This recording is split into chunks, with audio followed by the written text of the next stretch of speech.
Hi, I got a fire in my belly, and I'm probably going to be speaking a little bit strange, saying a few words a bit weird because I'm worried about the algorithm censoring some of this information. So, just giving you a heads up. Last night I went to a gathering by Meryl Dorey from the Australian Vaccination Network, Risk Network, and and it was a very enlightening speech. But the thing that sort of really upset me is it was due to be held at the Courthouse pub in Mullumbimby, and just moments before they'd had a couple of complaints from people saying they don't want this sort of information and this speaker, being able to speak there. So they basically closed the door to this sharing of information. And I had a few words to the manager and said that I won't be coming here ever again, and I'll encourage everyone else not to come here. And Turning Points also has decided they're not going to use that facility anymore. So I think these censoring platforms need to be called out. Even the Echo and Bay FM, they sacked Nick Jeans. The Echo's just been, for the last couple of years, just been pushing the government narrative, censoring letters to the editor.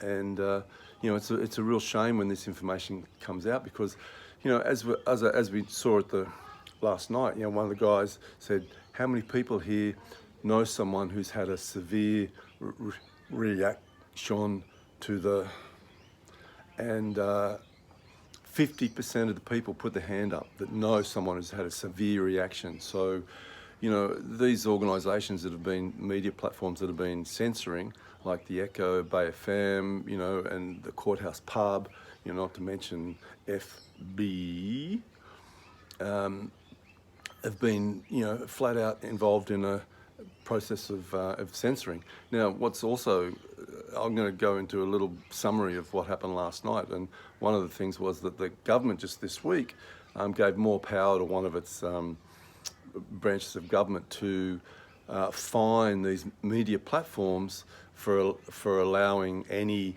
misinformation from occurring.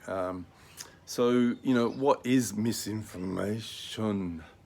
It's basically, well, it's a number of things, but certainly it's being used to control free speech and information spread, especially information that doesn't go along with the government narrative.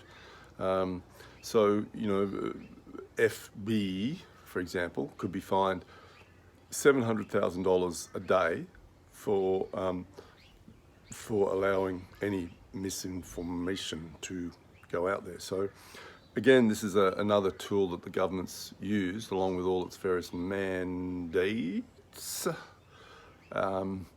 to control people and control the agenda and the narrative. So, this has been used, quite a lot over the last couple of years. For example, at the Shearwater School here in Mullumbimby, when they had various mandates to get the, and 42 of the teachers and staff there decided that they didn't want that for whatever reasons, their body, their choice, their bodily autonomy, which is what Steiner teaches. But unfortunately, the head of the school there decided to sack all those teachers who, chose that and replace them with just normal trained staff most of the time. So it's not really a Steiner school out there anymore, and they're certainly not following the Steiner principles. In fact, Steiner even warned that could be a vaccine that comes in the future that destroys the soul of humanity or of the people who take it. So, some sad and sorry things have happened under these, mandates. And so there's a call to not renew the contract of the head of the school there that was mentioned last night.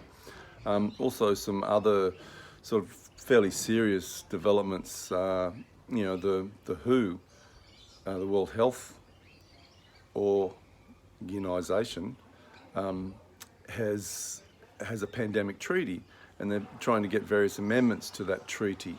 And some of those amendments include the signatories, the governments, having to follow the WHO mandates or recommendations, which are really mandates in disguise, such as, forced lockdowns, mask wearing,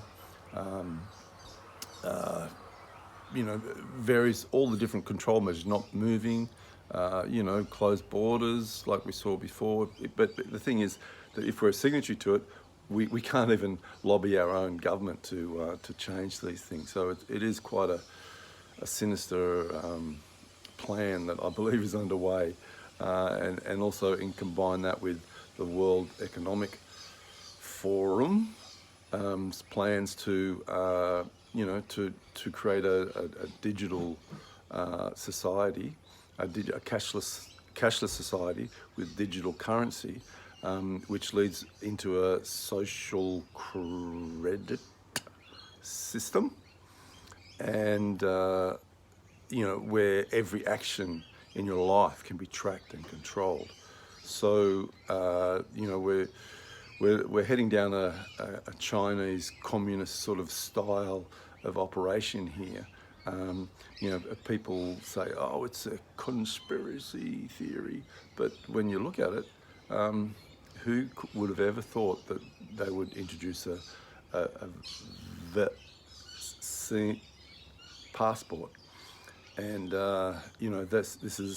it's happened, and the segregation and the separation that's happened too over the last few years is just, you could never even imagine that could have happened. Well, it's happening, folks, and there's more coming.